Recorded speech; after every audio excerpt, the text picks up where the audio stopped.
Hi, I'm Kat Navarro, Awareness Ambassador with the B Foundation for Brain Aneurysm Prevention, and I'll be speaking with the recipients of this year's Brain Aneurysm Preventative Research Grant Program, Dr. Edgar Samaniego and Dr. Andrew Godino at the University of Iowa. Thank you so much for being with us. Thank you. Thank you. Before we dive into your research, I'd just love to know more about both of you and your backgrounds and how you got into neurosurgery. Yeah, thank you. So let me start. So, I'm originally from Ecuador, and then I did all my training for residency and fellowship here in the States. I moved with my family to Iowa 10 years ago. So I've been for the last decade working at the University of Iowa. And I have been doing research in aneurysms for the last 8 years. Um, so, and I got into neuroscience and then neurosurgery uh, just because the brain is amazing, and we still have to learn so much about brain aneurysms, and that's why I'm so fascinated with doing research and treating patients with brain aneurysms. Yeah. So I'm Andres Godino. I'm a medical doctor from Ecuador as well. And since I was in medical school, I was interested in neurology by learning how the human brain works and how that makes us who we are and what we do. But I was especially interested in vascular disorders, especially in brain aneurysms, because it was interesting to me how these aneurysms sometimes can be misdiagnosed and how devastating they can be when they present acutely when they rupture. And something that also inspired me was the resilience of the patients and family members when trying to get back from a rupture aneurysm. And I wanted to pursue my career as a neurologist in the US. And for that, I had the opportunity to come to the University of Iowa and get to know the research by Dr. Samaniego. His work motivated me to join efforts and contributing to the research of brain aneurysms and prevent the rupture. Thank you. So I know that your research is a critical step in developing safer, non-invasive tools for high-risk patients. Can you tell us more about your project and just kind of how you got into this particular focus for this project?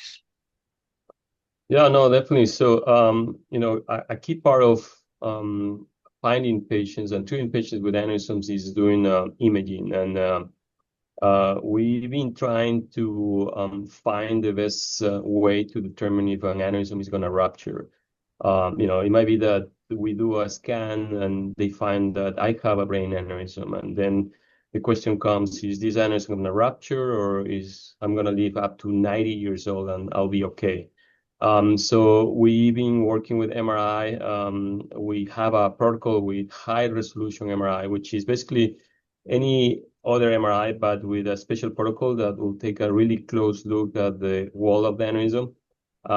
And then we try to identify some properties of the aneurysm itself and the wall to determine if the aneurysm is likely to rupture or not.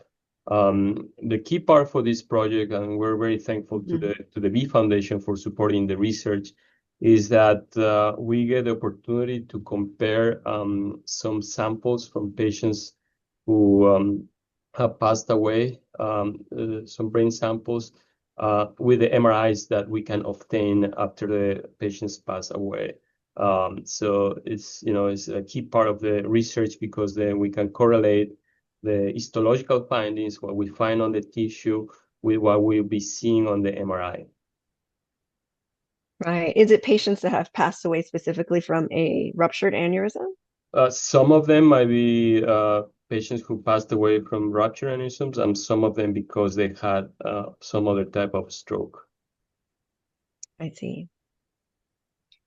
And what would success look like for both of you in terms of this project and what the next steps would be?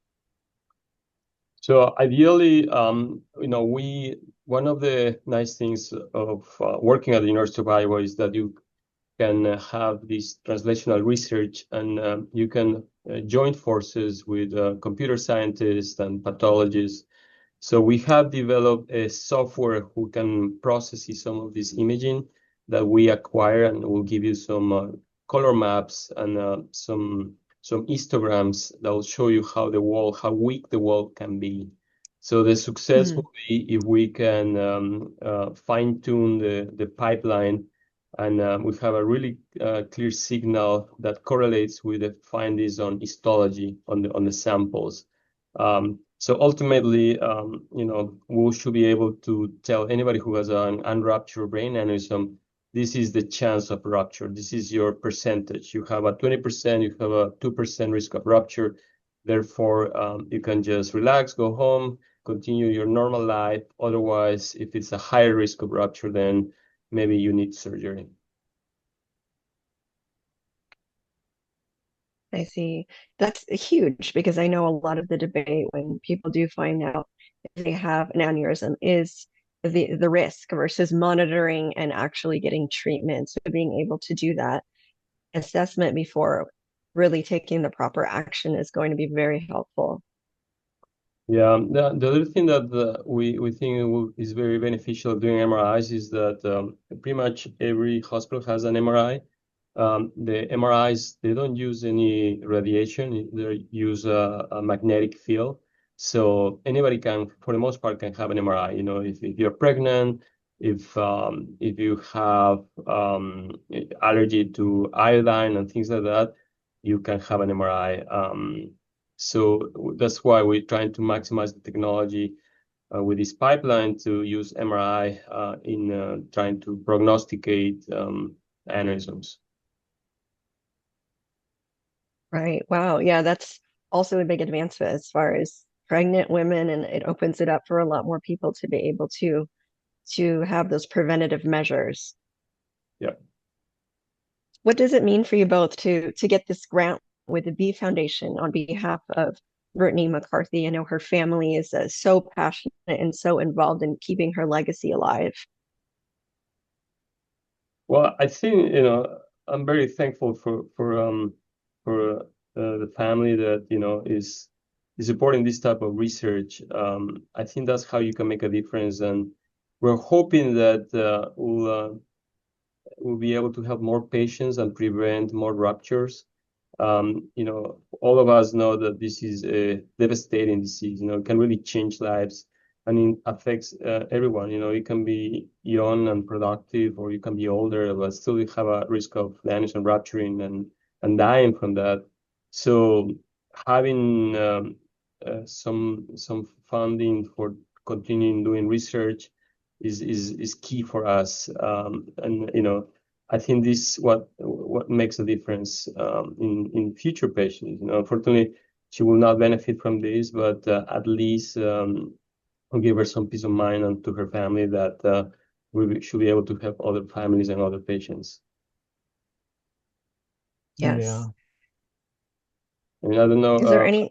Andres is a research fellow who works with us, so I mean, he knows how much we do research and how important it is to get funding. So you can speak a little bit about that. Yes. So I'm incredibly honored that we have the opportunity to receive this grant because, as Dr. Samiengo said, this is a really devastating disease, and even now we have some patients that have rupture aneurysms right now in the floor, and I can imagine how this can be really beneficial for them in the future. So I'm really grateful for the V Foundation that they can support us in our research of brain aneurysms. Thank you so much for both of you for being here with us and talking about your research. And we really look forward to having you at the gala. And we appreciate you. Thank you again. Thank you so much, Kat. Thanks, Erin, and thanks to the V Foundation. And continue the hard work. I think physicians, scientists, and patients really appreciate your efforts. Thank you so much. Thank you. Thank you for watching.